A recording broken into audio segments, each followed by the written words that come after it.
Have you ever wondered what Arabia looked like before the light of Islam rose? Who ruled the land? What powers fought for control? And how did these events prepare the ground for the final messenger sallallahu alaihi wasallam? Today, we're going to step back in time to draw a picture of Arabia before Islam, a time of kings, princes, tribal chiefs, and great empires fighting for power. Let's begin our journey. When Islam appeared, Arabia had two types of rulers. On one side, crowned kings, but their power was not truly independent. On the other side, powerful tribal chiefs. They ruled like kings themselves, free from outside control. Among the crowned kings, there were only three major centers: Yemen in the south, Heerah in Iraq, and Ghassan in Syria. But the rest of Arabia? It was in the hands of tribal leaders, each proud of their independence.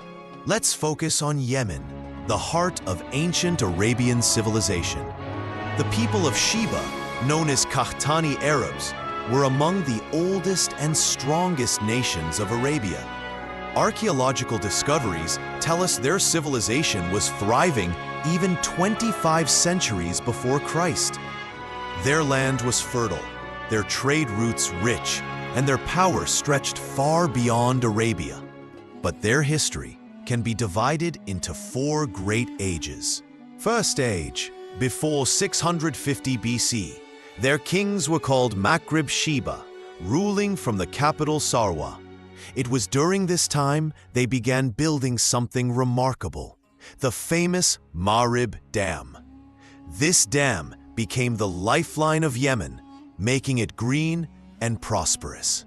Second age, 650 BC to 115 BC. The rulers now called themselves Kings of Sheba and moved their capital to Marib. Their empire was still strong, but challenges were coming. Third age, 115 BC to 300 AD. Here, a new tribe, the Himyar, took over Yemen. Their capital became Redan, also called Zifar. But slowly, cracks began to show. Their trade weakened for three reasons. 1. The Nabateans controlled northern Hijaz. 2. The Romans took over Egypt and Syria, controlling sea trade. 3. Internal tribal wars destroyed unity. This was the beginning of decline. Fourth age, 300 AD until Islam. This was a time of chaos.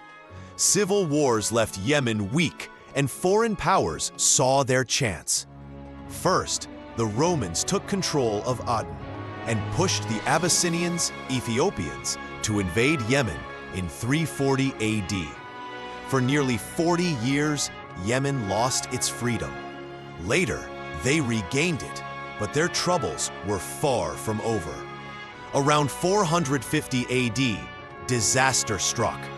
The Great Marib Dam collapsed. The Quran itself refers to this event, the Great Flood, which scattered the tribes of Yemen across Arabia.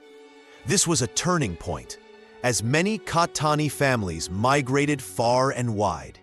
But Yemen's struggles did not end there. In 523 AD, a Jewish king, Dhu Nawas, attacked the Christians of Najran, forcing them to accept Judaism.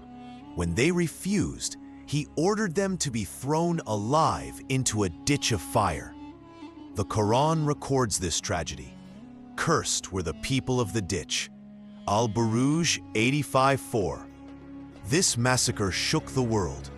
The Roman emperor and Christian rulers were enraged. They called upon the Abyssinians once again. In 525 AD, an army of 70,000 soldiers invaded Yemen, led by their general Ariat. Soon after, another general rose, Abraha.